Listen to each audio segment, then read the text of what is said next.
Good morning. Good morning, everyone. This is Mary Ann from Transforming Hearts, PLLC. And today I'm here with Melissa.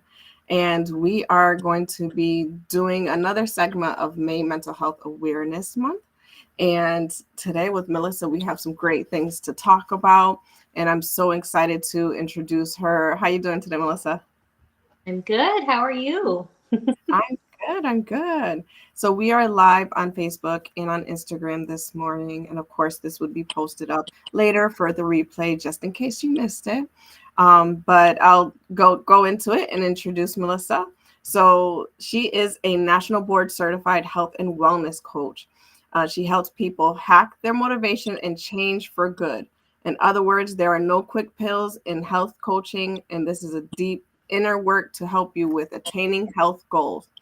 She has a background in psychology and enjoyed deep diving into many wellness topics such as nutrition, habit change, resilience, focus, mindset shift, and motivation, to name a few. In health coaching, we often dive into aspects like self-care, nutrition and movement, time management, sleep hygiene, boundaries, and work-life balance. Essentially, any aspect of your life affecting your health is up for discussion in a coaching program. The focus is on small, sustainable steps and building habits that you can take with you for the rest of your life. Together, we can make healthy changes happen. I love that, Melissa. Thank you. Yeah. Um, So, so tell us a little bit about like the health coaching, because so today's segment is on how to actually make your goals happen. So talk to us a little about yourself and how you fell into coach this health coaching. yeah. Great question. That's a question I get so often is like, how did you get into this? And a lot of people don't really know about it. They've heard the term health coach kind of floating out there. They haven't really heard of national board certified. So, so I guess the story is this. After college, I started working with adults with disabilities. These are people that are higher functioning, can live on their own, and they might have like cerebral palsy, Down syndrome, autism. Those are just a few of the things that they may encounter. And worked with them for years. And it just showed me like the little bitty daily habits can either make or break your overall health and happiness, really.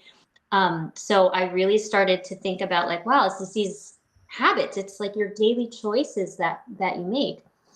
And then COVID hit, and I had like time on my hands, and I saw an ad for the Institute for Integrative Nutrition, and was like, this kind of fits perfectly in with what I do, what my past in is in with like my college degree, and then with my work now, and what I would like to do for people in general.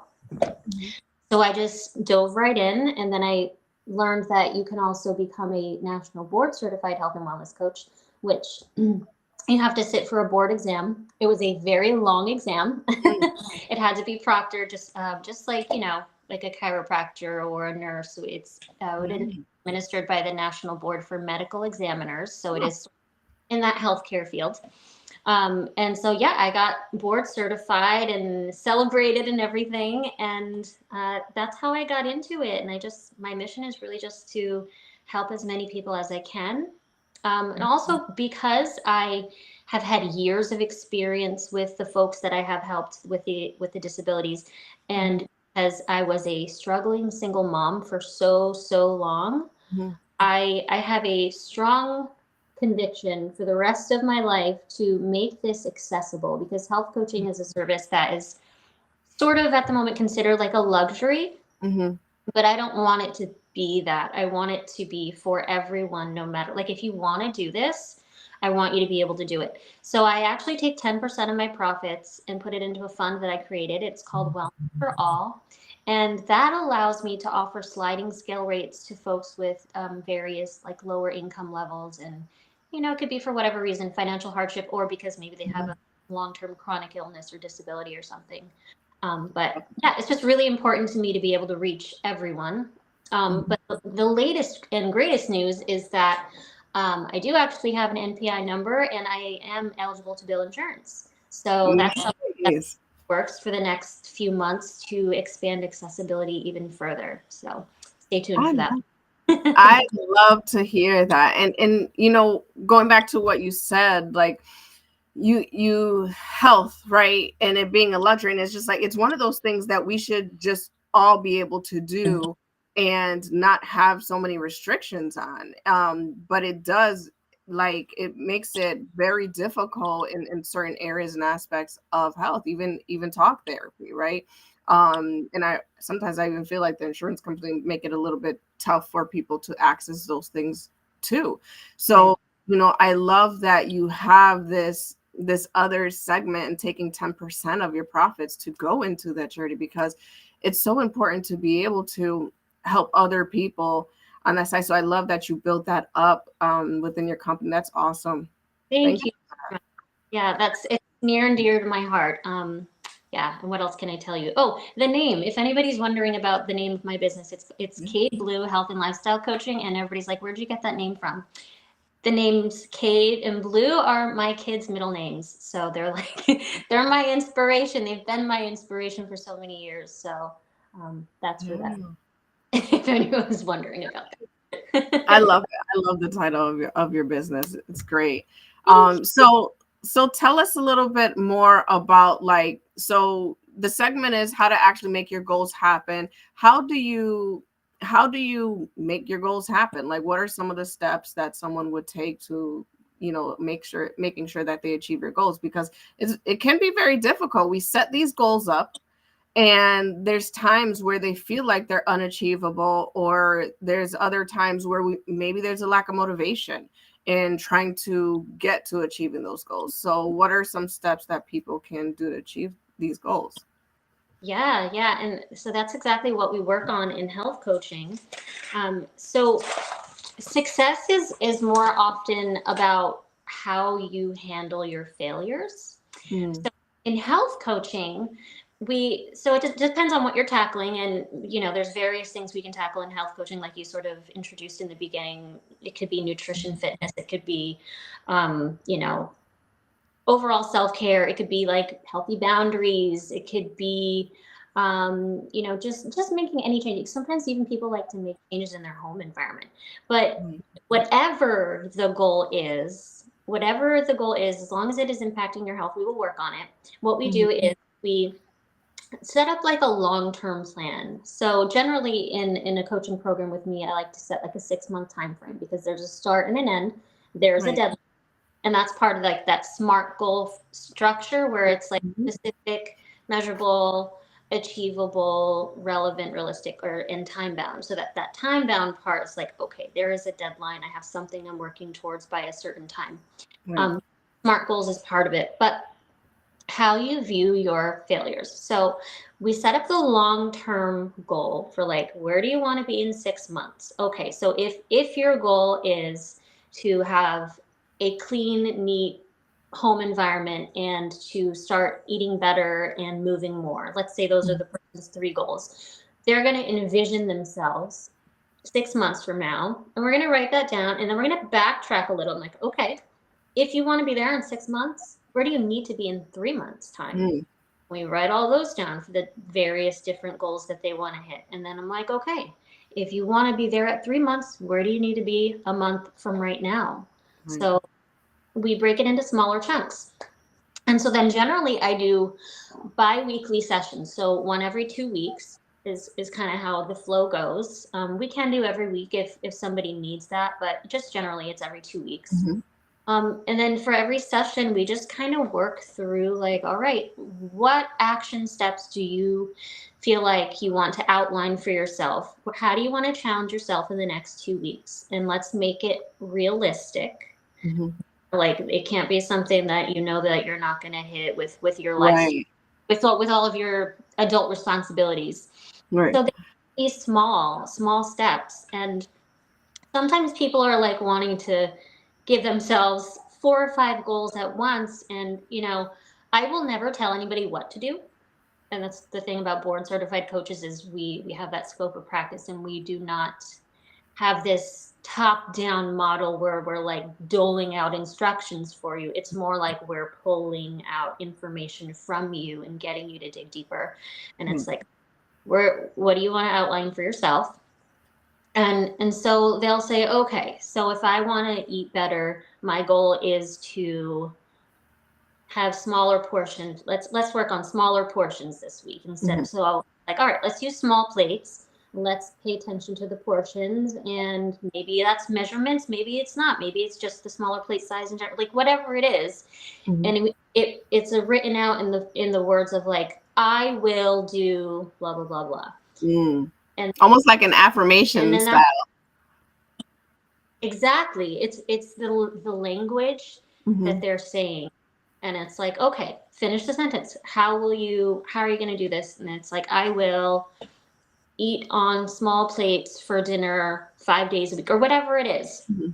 Maybe it's, I will try 2 new produce items that I've never tried before and base a recipe around them twice a week. Or, it can be anything. Yeah. It's self-directed. It's very autonomy supporting in health coaching. And so just the little baby steps. And then accountability is another thing that is a must have if you're going to achieve these action steps. So, accountability can come in a few different forms.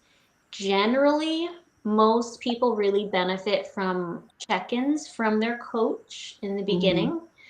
So, like in the, let's say the first 2 to 3 months of a program, I'm checking in more like 2 to 3 times a week. They are random. They are text check-ins, so it's you can fit it into your flexible lifestyle. Um, and so like in the back of their head, they're like, okay, my coach is gonna check on me. I know this. This is the accountability piece. Another way that people can use social media for accountability is just to announce it, because if you're saying it out loud to the people that you know, the people that are your friends and family, you're more likely to follow through with it. Mhm. And that's just like that's not the long-term plan, is to like be accountable to someone else. Right. That's a temporary crutch to get you over that hump of like, how do I even start this? Right. And and then once you have started to form those habits and you're using the temporary crutch of like your coach checking in multiple times, and like 3 months down the road it's starting to become a habit, Mhm. then you are actually changing the neural connections in your brain, right? So you've got these connections in your brain that have been ingrained. You have all the habits that you're trying to like knock down, the habits that you're trying to get away from, and those are strong. Maybe Yeah. that's sugar. Sometimes it's like biological too. Sometimes it's like a gut brain connection. You have to balance Mhm. out bacteria to kind of like stop all the cravings. Right. And that's a whole nother like side topic that we can get into. But like, yeah, it's just so many things. Mhm. But like once you build up those habits, it Mhm. starts to strengthen those newer neural connections. So Mhm. your brain is used to going over here, you're going to Mhm. start to come over here more. And at first it's going to be hard. And then that's why we use the temporary crutch of like the accountability Right. from outside sources. But as it builds up, those neural pathways start to strengthen. That's when it becomes a little bit easier. So when it starts to become a little easier, when you're starting to have more successes with your, I like to call them experiments, your action Mhm. steps, we call them experiments because they are just that. You need to figure out like, is this going to work for me? Is it doesn't? Try not to judge, because it's just an experiment. You're just a scientist. Your job isn't to judge. Your job is to just see what works. Right. Yeah. So once you get to that point where those neural connections are strengthened, I'm going to like start to like fall back a little bit on the check-ins. Maybe it's like one, and if you're still having success, we'll maintain that, and then hopefully 6 months. Sometimes it takes a little longer Mhm. on the starting point, but roughly 6 months, sometimes 8 months, sometimes even a year. It Yeah. takes to really form those habits that become routine. It's like it just becomes second nature after a Yeah. while. Yeah. So really that's the basis of it. Like whatever the goal is, whatever it is in your life, that's really the base structure to it. I love that. And what you're saying is so important. It's one of the things too that I tell a lot of my clients is that when you are shifting and you're trying to change from what you're used to, Hmm. it takes some time to help you to do that, but you want to try to remain consistent in it so it can build up more of that strength to be able to shift on over into your new habit. And, that I love the accountability piece is being able to do something that can hold yourself accountable, even if it's telling other people, because other people are going to want to check in too, especially your support team. They're going to want to check in and say, hey, how is that thing going? And you want to hold yourself accountable and say, you know what, I haven't really been doing it, but it kind of sends a reminder as well for you to be able to say, okay, let me get on this because I did tell people about this. And the next time they ask me, I want to be able to say, hey, yeah, I'm making progress, or I'm making slow progress, whatever it is, but you're at least doing something to work towards building that habit. It tends to be a choice. Is this something that you truly want to do? Or is this something that you say you want to do? And I've learned along the way that there's people that are either, sometimes they're either or. They talk a lot, but are they really going to do something to change really their habits and what they want to change? Yeah. And it's tough. Right. And like you have to remember to have your goals align with your values and your priorities, right? So you have to think about, what are my priorities? Yeah. What are my values? Do they fit in with the goal that I'm talking about? Is this actually me? And so sometimes people embark on a journey in health coaching and they're like, oh yeah, I want to like lose 20 pounds. And then into it, they're like, it's not really about the weight for me. I think it's really just about feeling better and having more energy. And like, so then it's like, it's a shift in their thinking, a shift in their, their values and their priorities. And they're like, you know what? I'm actually happy. I'm just gonna I don't really care about the scale. I just want to fit into my clothes and have energy and be able to keep up with my kids, or not come home from work exhausted and not want to do anything. It's different for everyone, but yeah, they just need to figure out is it actually them? Is it actually what they want? And that often happens in a health coaching journey too, is that you figure that out. Yeah. Yeah. And I like that, because you are on that process, or you're in that journey of it. And that's when you're trying to figure out, what is it that I really want? Because I'm saying this, but is it more of just, I want to do these things, like these steps, instead of this part? And I do that with myself. Sometimes I'm just like, I'm just good where I'm at, and I'm just going to be happy with this, right? Because maybe I don't want to take the steps to, if we're talking about fitness, maybe I don't want to take the steps to work out because I really enjoy eating and I just want to be able to eat, and that's it, and be happy where I'm at. And sometimes we enjoy doing these things, but we're punishing ourselves, afterwards, oh gosh, I shouldn't have done that. No, I'm either going to be happy with it or not. And then when I'm not, I'm going to shift, and I'm going to try to change that. And I'm going to do my due diligence and hold myself accountable in changing it, because that's not what I want at this time. Or is there a different way that I could combine the two? So that way I can actually still enjoy eating the foods that I want, but still feeling healthy and fit. So sometimes it's just trying to figure out the balance of exactly what is it mentally that you're looking for. Yes, exactly. And that's just such a beautiful part of the journeys that I'm honored to be, a part of. I really do feel that way about coaching. It is an honor to be a part of people's journeys, to see their paths kind of. It's just such a beautiful process.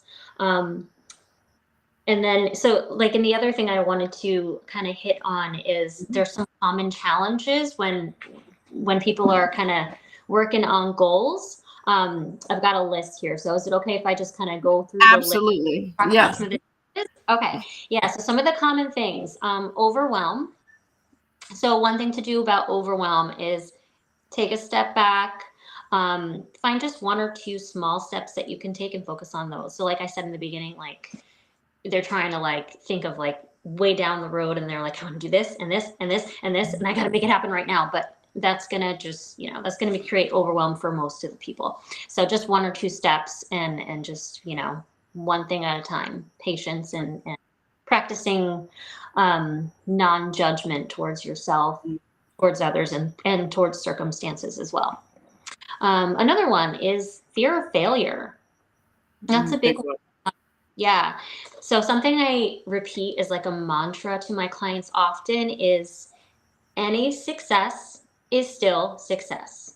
I will say that again. Any success is still success, right? So they're like, oh, well, last time we met, I said I wanted to work out 4 days a week, but I did it 3 days a week the first week and only twice the second week. And they're like, oh, I feel like a failure. And I'm like, you did it. You succeeded. You did something you hadn't done the week before. And they're like, oh yeah, I guess that's true. Like any success is still success. Remember, these are just experiments. And so that's like the biggest mantra that I repeat is like any success is still success. You got this. Keep going. Little bit. So yeah, that one. Another one is unrealistic expectations. Another thing is like, you know, this goes back into like putting too much on your plate at once. So my advice would be just go back to the SMART goal framework: specific, measurable, achievable / attainable, realistic or relevant, and then time bound. So that structure works really well in this sort of coaching environment. Go back to that framework and just ensure your goals, your action steps are indeed attainable. It's perfectly okay to try something and then not have it work. Experiment. Just try another way. Now you know. You learned something. Okay, that doesn't work. Check. Next. Another one is time management. So a great tool that I absolutely love for time management is the Eisenhower framework. If anybody's out there listening and you're like, what the heck is that? Just Google Eisenhower framework. It's from the former President Eisenhower, where he just sort of outlined, let's see if I can find it here. He outlined like, it's like a box of four quadrants. So where you've got urgent and important, you have not urgent and important, then you have not important but urgent, not important and not urgent. So like the important urgent are like the do category, the tasks with like deadlines and consequences. You got to do that right away. And it requires your specific skill set. Do those first. And then you have, it's important, but it's not really urgent. So like you can schedule those, put them in your phone, put them in your calendar, schedule that for later. And then you have the urgent and not really that important. Those are things you can delegate. Like in my household, those are like the dishes and the trash. Like it does not require my skill set. I will delegate that to like, you know, teenager. It's got to get done now, but it doesn't require me. And then the last quadrant is like the stuff that you can just toss out. It's not urgent. It is not important. This is like the distractions, the doom scrolling, the binge watching, all that stuff. Throw that. They're just taking up your time. So love that. Our matrix is a great one, and let's get back to it's almost like setting your priorities, like understanding what your true priorities are in comparison to what you might be able to do at a later time. Exactly. Yeah. And like I started using the Eisenhower matrix for like busy times, usually like if I'm planning a kid's birthday party and balancing like my own life and the work. So it's like, okay, I need the Eisenhower matrix, and it like makes things so easy. It's like a load off your shoulders when you get it. Right. Yeah. So time management. One more is self-confidence. So if you don't feel confident, if you feel like you're just not up to the task, try doing small things that you already know you can achieve. And that just builds up your confidence. Like, use the things that you know that are doable as confidence builders. And yes, it will get you somewhere eventually because you are doing some inner work, and it's not going to show on the outside yet, but it's going to be there on the inside. You are building up yourself on the inside.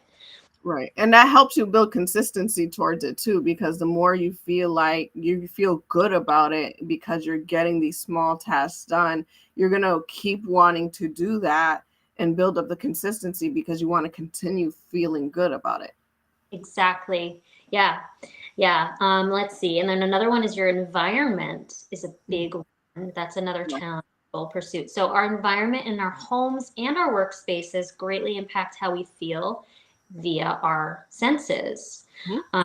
So making some shifts in your environment, if you feel that area is in fact affecting you negatively, it can like really make a difference. Just like think about decluttering, aromatherapy, air purifiers, different sounds, different textures, lighting, all of those things that impact your senses. Your Mhm. environment is a factor in your goals as well. So sometimes people don't even think about that one, and it is a big one. I love it. Yeah, thank you. Yeah, it's one of those things. Like I've always been big on my environment. I love making things look nice and feel Yeah. nice and smell nice. I've got a candle going in here right now because it sets up the vibe. Like little It things. does. And I Yeah. don't think people really understand or realize that is that like when you walk into a room, how does it make you feel? And that Mhm. can impact like your mood, just the way that you're looking at everything, and if you feel comfortable or not. If I'm going into a very sterile environment, chances are I'm like sitting upright and I'm just like impatiently waiting just to get to the next room. But if you're going into an environment that feels really cozy and the colors on the wall, the color palettes are big when it comes to your environment feeling comfortable or not, you know, then I might say, oh, okay, I'm going to relax a little bit and I'm okay with sitting here or being in this environment. So, and I love the senses because if it smells good, I'm okay with it. If it's not, I'm like, get me out of here as soon Yeah. as possible. It really makes a big difference. Yes, absolutely. Definitely. Okay, and then one last one is motivation, and that's like the big Mhm. one. Huge one. Yeah. Here's a self coach secret. I'm revealing the big secret here, guys. Secret to hacking your intrinsic motivation. There are three components. This Mm-hmm. is self determination theory, which I'm sure you're familiar with. Requires three things: autonomy, competence, relatedness. So, those Mm-hmm. three things. Autonomy, making sure you feel you're in control of all the things that are impacting that goal. The competence, making sure that you feel like you can do this. It's doable. You have the skills, you have the ability. And the relatedness, and this is one that is so crucial, is like that's that support, the support of people that support your goal. Mm-hmm. So having Right. that connectedness, it's got to be related to others in a social way. So autonomy, competence, relatedness. Remember those. These are really great tips, and I hope the audience feel like I hope you guys wrote some of this down. And if not, you can always click replay again Yeah. to make sure you capture those because it's so important to be able to understand like some of what either number one makes us unmotivated, Mhm. and the tools or the keys to kind of get us up and motivated, because that's one of the things that we work in therapy a lot of times is the motivation aspect. What is motivating you to this? So I guess that kind of leads into my next question of a lot of people ask the differences between talk therapy and health coaching. Yeah. Yeah. So in health coaching, so first of all, you've got health coaches that have a certificate, and then you have board certified health and wellness coaching.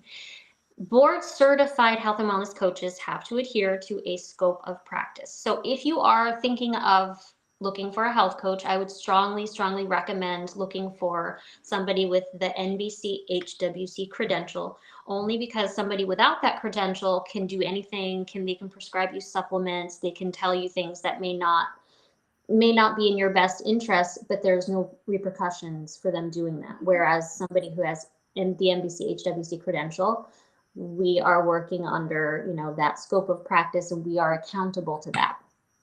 Um, so the difference though is like we're not touching on mental health because Mhm. that's outside of our scope of practice. But there, of course, there's going to be some overlap. Can you talk about how you're feeling in health coaching? Sure. Yeah, you can talk about how you're feeling. That's all part of it. But if we see any red flags, we as in board certified coaches we are trained to look for the red flags for mental health. And if we notice that you're talking a lot about feeling depressed, or your anxiety has really gotten really elevated, or there's some circumstance in your life that is like a life-changing circumstance, we are going to pause and just chat with you about maybe the possibility of finding a mental health therapist, a specialist to start working with. And once you have started working with a qualified professional on the mental health side of things, then we can resume working on health coaching. We can do it at the same time. We just cannot work on health coaching alone with you without the therapist if there are mental health concerns. Yeah. So, and we're not diagnosing, we're not treating and prescribing, none of that. We're just working on your health and wellness goals. So that would be kind of like the main difference between what a therapist is versus a health coach. I love that. Thank you for explaining that, because I know there's a lot of questions that people usually ask, the differences between the two. Yeah. And the things we work on, of course, are going to be different. In therapy, you're going to work on your mental health, like your emotional things that come up for you, the issues. Whereas in coaching, it's more about I don't want to say tangible, but it's more like closer to physical health. Actually, we're kind of in space that cross space right between physical health and mental health. We're kind of right in that section there. So it's like that crossover point between physical and mental health. But yeah, like I said, we're going to help refer you to the correct person if necessary. And that goes for the other side too. If we see that you're talking about some kind of physical concern, we will also help refer you out or advise you to go see your primary care physician first before we continue on as well. So yeah, definitely look for NBC-HWC, and you're going to be in the best hands if you want a health coach. Nice. Thank you for sharing those tips and all the information. I think this segment was really impactful with facts and information for the audience to take away with them. Is there any last things that you want to share with the audience at all? Yeah, the only other thing I want to say is if you are looking to work with a health coach and you're interested in working with me, I can take FSA, HSA currently. But in the next coming months, I should be able to take insurance as well. But there are options for payment all across the board. So if you're interested, you want to do this, there is a way. If there's a will, there's a way. I will work with you. I won't turn you away for inability to pay. So I got it. And how can people find you? Yeah, so you can give me a call. Here's my phone number. It's 860-373-3096. You can call me or text me. You can go to my website too. You can actually book online. You can just click on free consultation. You can either do it here in person in my office. I'm in Gales Ferry, Connecticut, or we can do Zoom. Most people choose Zoom just because it's super convenient, but I do have an in-person office, and I always advocate for in-person because, of course, it impacts more of the five senses, and it's more likely to have a stronger impact. But Zoom is also great because there's a lot you can add as well. So if you go to my website, it is cadebluecoaching.com, and I'll spell it for you. It's CADEBLU coaching.com. And I also put it in the chat as well for people to look her up. Definitely reach out if you're needing some of that, those strategies and those tips, and somebody to help hold yourself accountable for these things and allowing yourself to shift. If talk therapy, if it's not like the mental health piece, right? If you're not looking to really unpack a lot of the, past experiences, trauma, and things like that, maybe coaching is the avenue for you. So definitely reach out. She has a free consultation. This is great information and great tips that she shared with us today. Thank you so much for being on here today, Melissa. I really enjoyed having you. Thank you so much. And thank you for the opportunity. And I always love the chance to get the word out about health coaching because it is so brand new. So I really appreciate this. Thank you very much. You're welcome. You're welcome. So everybody out there, thank you for tuning in live and in the replay, and we'll see you guys next week.